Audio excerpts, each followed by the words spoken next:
7 राज्यों में 64 सीटों के लिए सुबह 7 बजे से मतदान जारी है, लेकिन सबसे दिलचस्प बातें सुनने को मिली हैं अमेठी से। कुल 13 लोगों से हमारे सहयोगी ने बातचीत की है मिथिलेश ने, जिनमें से 11 ने नरेंद्र मोदी के फेवर में वोट डालने की बात कही है, जिनमें से एक ने कांग्रेस, जबकि एक की ओर से कोई सही जवाब नहीं मिला है। और इसी लाइन पर अपनी चर्चा को आगे बढ़ाएंगे। इस वक्त हमारे साथ प्रभु चावला भी जुड़ चुके हैं और सबसे पहला सवाल मैं आपसे ही प्रभु ले लेती हूं।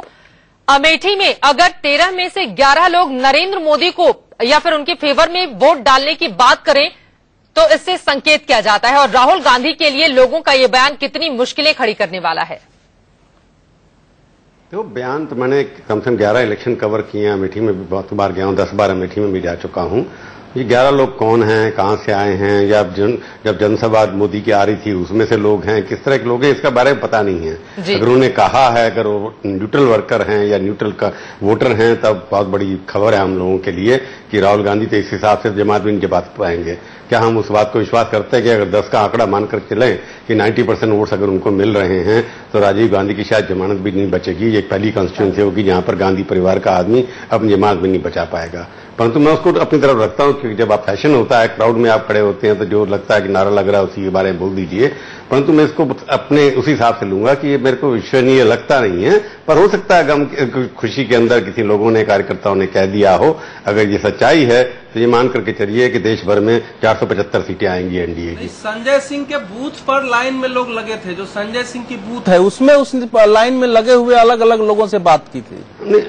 नहीं, संजय सिंह की बूथ का क्या मतलब होता है? संजय सिंह बूथ के अंदर क्यों ना बैठे हैं? जो भी रखे हैं संजय सिंह की अपने जहां वोट है उनके बूथ पे होंगे 11 लोग। अगर बूथ के बाहर अगर आपने पूछा है, वैसे वो भी गलत है, वो पूछना ठीक है, पर मैं ये मान के चल रहा हूं सच बोल रहे होंगे। तो मेरे को लगता है कि इसकी कल्पना आप सारे देश में करके देख लीजिए। अगर अमेठी के अंदर 11 में से 10 वोट पड़ रहे हैं तो यूपी में से 80 की 80 सीटें आएंगी। बिल्कुल जी। आगे बढ़ाता हूं। बूथ के सामने खड़े होकर अमेठी में यदि लोग खुलकर के विरोध में बोल रहे हों तो वो एक बहुत बड़ा संकेत मेरे ख्याल से है। उतनी हिम्मत उसके पीछे वजह भी है ना, अमेठी में उस तरह का विकास जैसा होना चाहिए शायद नहीं हुआ है। और मैं वहां पर गई थी, राजीव गांधी ने लोगों के लिए जितने भी फायदे के काम किए थे उनमें से कई ऐसी चीजें हैं जो पूरी तरह से बंद हो चुकी हैं। तो इस वजह से लोगों में खासी नाराजगी और लोग विकास चाहते हैं। तो वही स्थिति इस वक्त देखने को मिल रही है। अफजल साहब से पूछ लेते हैं। अफजल साहब, आपने भी सुने लोगों की प्रतिक्रिया क्या है? ये तमाम प्रतिक्रिया देखने के बाद आपको क्या लगता है, कहीं कोई गलती हुई है, कहीं कोई चूक हुई है?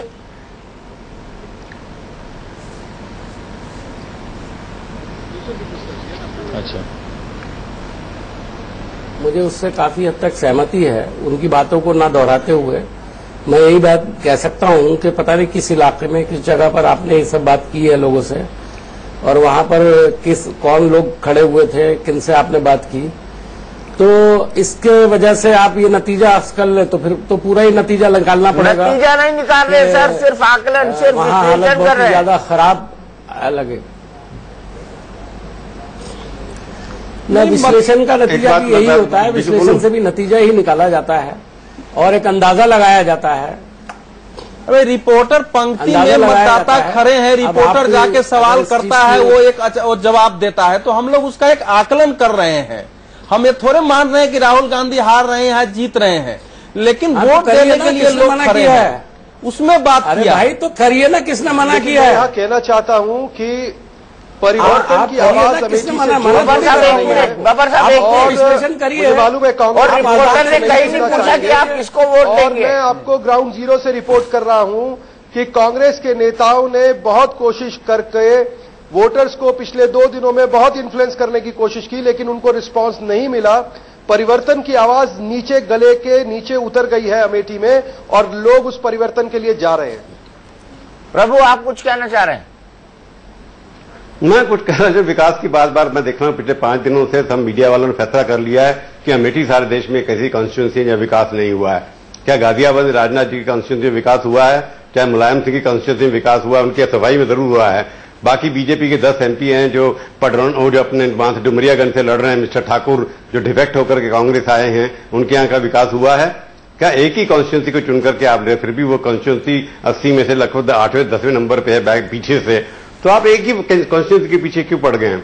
किसी जमाने में मैं 1980 में गया था और अभी होकर गया हूं पिछले 2 दिनों में, जो केंद्रीय काम हो सकते तो उन्होंने करा है। मैं ये कह सकता हूं कि गांधी परिवार का जितना होना चाहिए था विकास वो नहीं हुआ। अगर 10 में से विकास के नाम पर उनको वोट देंगे तो 10 में से 4 भी शायद मैं नहीं दूंगा उनको। परंतु बार बार अमेठी में विकास नहीं हुआ। यूपी के अंदर 8 घंटे बिजली नहीं आती, बिहार के अंदर 6 घंटे बिजली मिलती है सारे दिन के अंदर, असम के अंदर 3 घंटे बिजली मिलती है सारे के अंदर, पंजाब में 4 घंटे मिलती है। तो आप अमेठी के पीछे बार बार क्यों ले? सारे देश की स्थिति ऐसी कि पावर जो है 40% डिलीवरी होती है।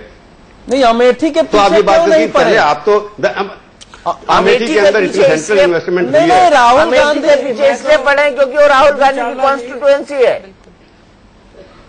हाँ, बिल्कुल ठीक बात कर रहा हूं मैं। राहुल गांधी कॉन्स्टिट्यूंसी नहीं होती शायद आप नहीं करते, परंतु सवाल है बाकी चीफ मिनिस्टर कॉन्स्टिट्यूंसी देख लीजिए ना।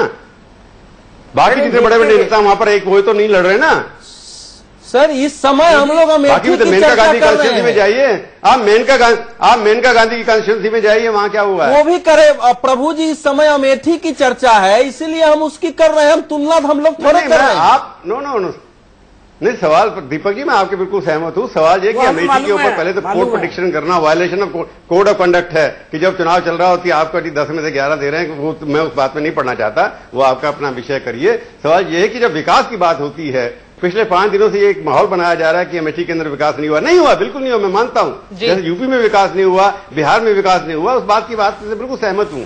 पर ये बात कह देना कि अगर आंकड़ा आपका ये है कि 11 में से 10 वोट मिल रहे हैं, मैं तो उसको आपने पूछा उसका इम्प्लीकेशन क्या है? प्रभु हमने कहीं नहीं बोला 11 में से 10 वोट मिल रहे हैं। हमारे रिपोर्टर ने कहीं नहीं पूछा कि आप जाकर किसको वोट डालेंगे, आपने किसको वोट दिया है। उसने यही कहा ना कि 10 मिलेंगे ना दीपक भाई। नहीं, बिल्कुल नहीं। लोगों ने राय थी, 10 लोगों की राय थी, वो लोगों को दिखा और कैमरे पे भी वो सामने आया। 9 लोगों ने कहा ना। ये सवाल ये है कि मैं जो हमारे रिपोर्टर ने सवाल नहीं पूछा आप किसको वोट डालेंगे, आपने किसको वोट डाला है। ये लोगों का सुओ मोटो रिएक्शन था। हाँ, तो ये अगर मैंने ये कहा कि उन्होंने 9 को वोट डाला है 11 में से, तो मैं उसका इम्प्लीकेशन बता रहा हूं क्या है। नहीं, अधिकांश लोगों ने परिवर्तन की बात की और डेवलपमेंट की बात की। उससे सीधा संदेश आया कि उनका मन इस बार परिवर्तन के लिए है, जो कैमरे पे दिखा। जी, परिवर्तन की बात सब लोग कर रहे हैं, लेकिन सच्चाई इस बात में ये जरूर है कि राजीव गांधी ने जो उद्योग धंधे लगवाए थे तकरीबन 400 के आसपास, चूंकि अमेठी की जनता से ही बातचीत में ये बातें सामने आई थी, उनमें से तकरीबन सिर्फ 15% ही अभी ठीक ठाक अवस्था में है, बाकी सारे बंद हो चुके हैं और इसी वजह से नाराजगी वहां पर देखने को मिल रही है। फिलहाल के लिए आप तमाम मेहमानों का बहुत शुक्रिया। 9 बजे से चर्चा को हम आगे बढ़ाएंगे क्योंकि आज 7 राज्यों में 64 सीटों के लिए सुबह 7 बजे से हो रहा है मतदान। इंडिया न्यूज की आपसे अपील है कि अगर आप इन क्षेत्रों में रहते हैं तो आप अपने मताधिकार का प्रयोग जरूर करें। फिलहाल